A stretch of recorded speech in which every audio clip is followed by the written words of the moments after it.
क्या सच में UGC act 2026 से कॉलेजों में जनरल स्टूडेंट्स डरने लगे हैं?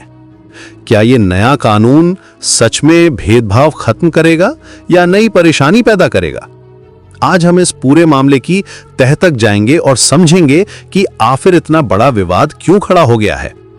सबसे पहले एक बात साफ कर देते हैं, यूजीसी एक्ट 2026 कोई नया संसद से पास हुआ कानून नहीं है, बल्कि यूजीसी के नए नियम हैं जिन्हें इक्विटी रेगुलेशंस 2026 कहा जाता है।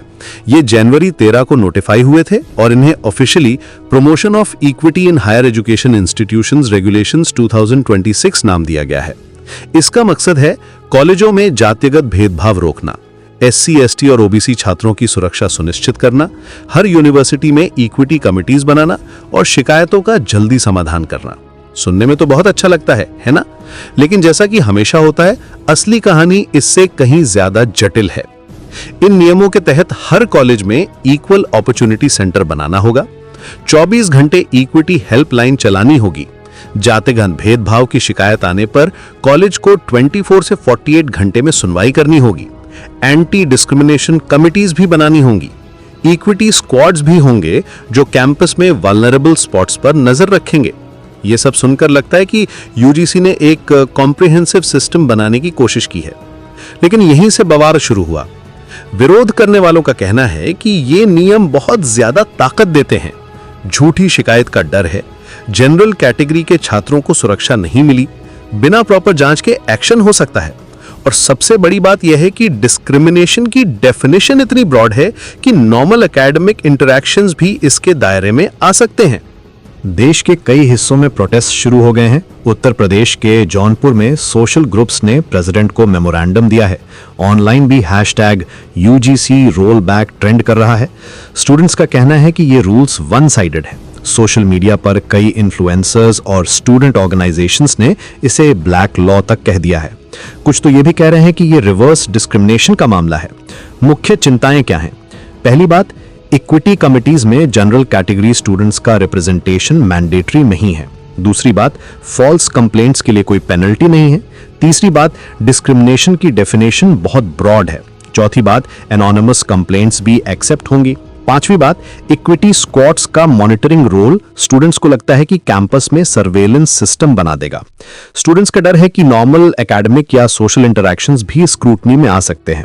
करियर डैमेज हो सकता है बिना प्रॉपर इन्वेस्टिगेशन के। कुछ लीगल एक्सपर्ट्स कह रहे हैं कि ये आर्टिकल 14 के अगेंस्ट हो सकता है।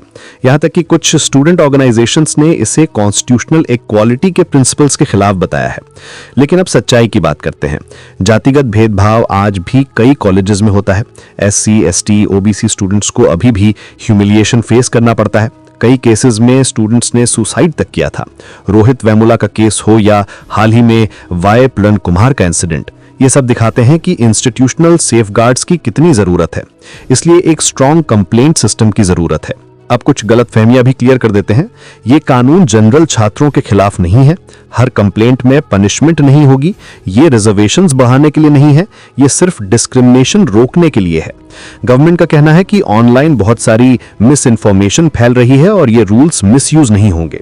सुप्रीम कोर्ट ने भी कई बार कहा है कि कास्ट बेस्ड ह्यूमिलिएशन के लिए जीरो टॉलरेंस होनी चाहिए, लेकिन साथ ही प्रोसीजरल फेयरनेस भी जरूरी है। दोनों प्रिंसिपल्स इक्वली इंपॉर्टेंट हैं। यहीं पर बैलेंस की जरूरत है।